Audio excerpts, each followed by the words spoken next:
Hey everyone, Matt here from Docs Running, and today we're going to do a comparison review, or should I upgrade episode, of the Saucony Endorphin Pro 3 versus the newest Saucony Endorphin Pro 4. So this is Saucony's standard super racing shoe, now that there's also the Speed 4 as well as the Endorphin Elite. This is a really big upgrade in terms of the changes that have occurred. Even though it might look similar, there's some similar foams, there are some things that are different. So the hope with this review is to talk about what's changed and which one might work better for you depending on those changes. So let's start with specs first. So version 3 came in at 7.2 ounces, or 204 grams for men's size 9 or women's size 10.5.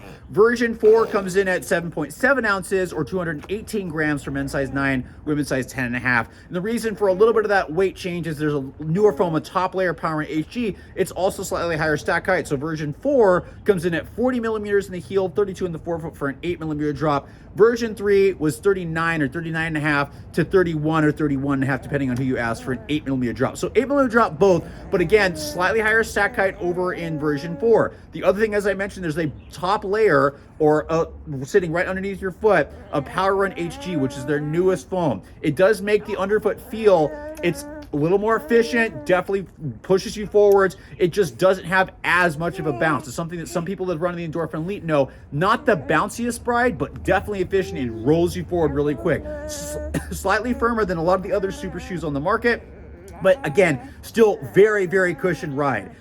The version 3 was really bouncy. Like I said, not to always compare it to this, but the Nike Vaporfly has kind of been the gold standard. The Endorphin Pro 3 was the closest that any shoe that I'd felt had gotten to that, and was a shoe I kept choosing over that because, again, stable neutral, did a really good job with that. It just really pulled it forward. You're not going to get that same compliance and resilience feel out of this shoe because of the Power Run HG. You're gonna get a slightly firmer feel. It's still really bouncy. It's just a different type of bounce. It feels like it transitions better over longer distances, where this has this really powerful bounce that made it feel good, especially like up to the 5K, up to the half marathon. Pacing wise, this shoe, and Andre and I, you gotta read our review, Andre and I are having the exact opposite experience with version 4, where I have a hard time pushing this into really fast paces, but going tempo and up into marathon pace, even easy rate paces, feels really comfortable in this shoe. It can still move, it just feels better the longer you go.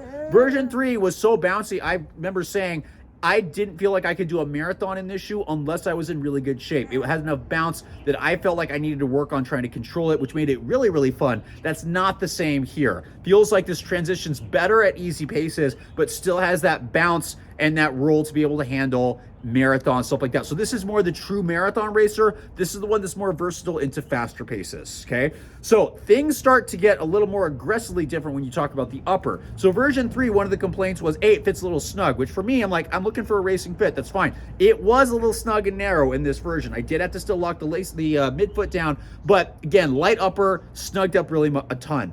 Version 4 has a lot more room. So a decent amount more width, but also a lot more volume. So I've really had to tie down the laces to get a secure fit. There's still this, now a one-piece kind of sock-like tongue that's been really, really nice. But again, doesn't feel as fast and snug, feels a little more comfortable. So people that have wider feet or higher volume feet, you're gonna do a lot better in version 4 than version 3. People that have narrow feet, you're gonna do a lot better in version 3 compared to version 4. Still similar heel counters, as I'm dropping the shoe, the small ones in the back.